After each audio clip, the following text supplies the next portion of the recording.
We're joined now by Professor Alex van der Heever, who holds the chair in the field of Social Security Systems Administration and Management Studies at Wits School of Governance, to talk about this. A very good evening to you, and thank you so much for joining us once again, Prof.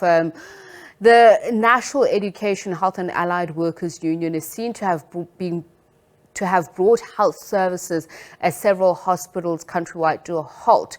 But has it resulted in a breakdown of health systems? I think in many cases it has. I think that it has severely disrupted patient care in a number of settings. And this has not been through legal action that they have taken. This has been through, in many cases, severe abuse of both staff and patients, both directly and indirectly. And there are numerous videos circulating around showing this action that really can't be justified in any decent society. And Nehawu and its affiliates are vowing to intensify the strike. And I don't know if this is an apt comparison, but surgery was cancelled, ambulances were unable to respond to emergency calls, health workers were forced to remain on shift and look after critical patients, and relief workers were not even allowed in. In COVID's worst days, does it compare to this?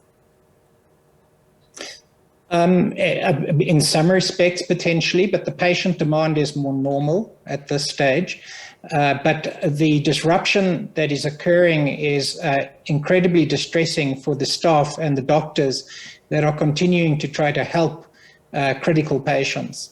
And in a number of cases, there isn't systematic reporting at this stage, but in a number of cases, I'm getting indications from doctors.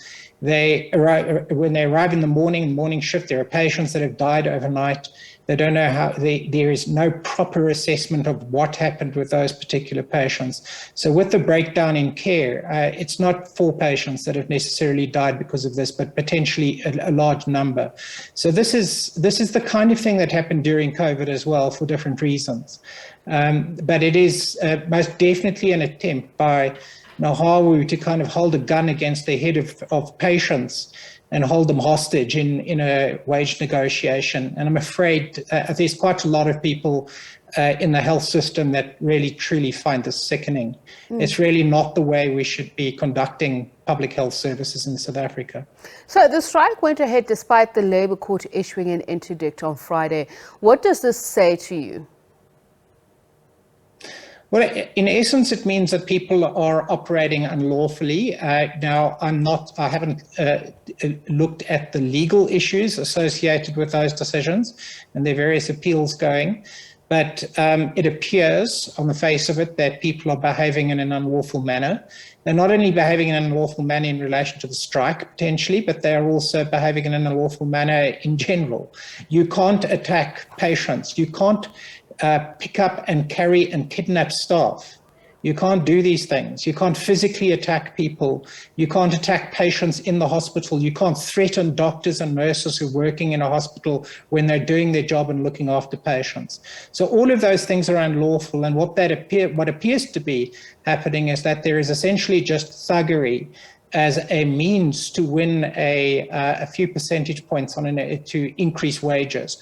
This is unconscionable. It's inappropriate, and the question really that has to be raised around this is whether certain kinds of services have to be protected against this kind of behavior and conduct. This is not a traditional, very powerful employer against employees. It is essentially a union that's in a position to hold incredibly vulnerable people as hostages in a wage negotiation. And that is really just not right, inappropriate. Government does need to sort this out, but it also needs to, and I think this is the critical thing, government hasn't actually been protecting these hospitals properly from this kind of abuse. And if they were, a lot of this would not be happening. It's a very interesting characterization that you make there, just in terms of the balance of power, that this is not a typical employer-employee relations situations. Now, in the past, we've seen industrial action that has led to this level of destruction. And some observers have said it is seen more as how unions, and some of them who are affiliated to government as alliance partners, are actually pushing back against government's economic policies. We saw this as a result of what has been described as austerity measures by government in the midterm budget statement, saying that it will not go beyond the 3% increase for public servants that it has instituted. What are your thoughts about this? Well, I think that government as a whole does have very severe fiscal constraints which it has to adhere to. So we're in a difficult position. It's a knock-on effect from COVID as well. So we're going to be a number of years in which we've got to push ourselves out of this. We've also had a decline in economic growth, which is going to impact on tax revenues. So essentially, government is constrained in its ability to just adjust wages up way over inflation for particular groups within the state. And I would argue you're correct in that this is to some degree, let's say there's a power play in sort of two respects. One is that this is a public service, and essentially it's possible in a public service to hold a gun to the head of very vulnerable people and then blame government for not agreeing to the wage results. It's, if these patients are dying, if these people are being harmed, it's government's fault, for instance. It's clearly not. The second issue is that Nehawu and many of the Cosatu affiliates have a privileged relationship to the governing party, and that in itself represents a conflict of interest in government actually making coherent strategic decisions. And it's a relationship that in many respects the unions seek to manipulate and take advantage of. It's problematic. And by the way, I think it is really important, and I think this is, and nobody would disagree with this, it's very important that we have coherent labor relations, that we do have unions that do represent legitimate interests of the people who are part of those unions. But when it turns into a form of systemic abuse, which is what this is, then it is not representing what is typically understood as a labor relations struggle with an employer, and to ensure that there is a countervailing balance, balance of power with an employer. I think that this is an abuse, and here it's not the employer that's suffering, it's deliberately targeting patients. Now, I'm going to cast forward to the future, because this is what government has been pretty much working on since global health systems were disrupted. Post-COVID, the push has been to strengthening health system. The NHI has been seen as one of the vehicles to do so, but we know that there's also the amalgamation of the public and private health systems. And some have juxtaposed the conditions in the private health sector, saying that this is why you're seeing unions in the public sector behave the manner that they are.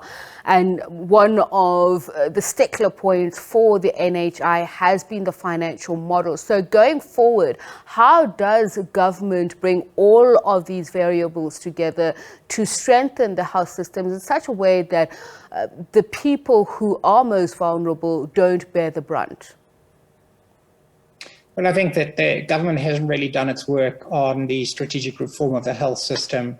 The NHI proposals are very, very weak and don't really present a coherent solution going forward. That's one of the concerns. And it's also well known that, Nehawu is one of the groups fundamentally pushing for the national health insurance arrangement, because it sees that as kind of bringing under the umbrella of the unions, the private sector as well. That won't happen. That's not going to be possible as a sort of a technical solution. But but you just think, put South Africa in this position as a whole, it would be catastrophic. We would have absolutely no health system. So the issue going forward is government does have to develop, whether it's this government or the next administration, is going to have a very serious look at the key structures of the health system going forward. We are going to have to look at harmonizing between the public and the private systems as they exist now. But there's large parts of the National Health Insurance proposal that are unimplementable, and we won't ever see them materialize. So we can't really hope that that is our future. That's going to solve all of our problems. It won't. We've got real problems to solve, and they're not in that National Health Insurance bill. Thank you so much for your time and insights, as was Professor Alex van der Heever, who is a governance expert. We're going to take a quick break. We are back again with more news here on the late edition. Do stay with us.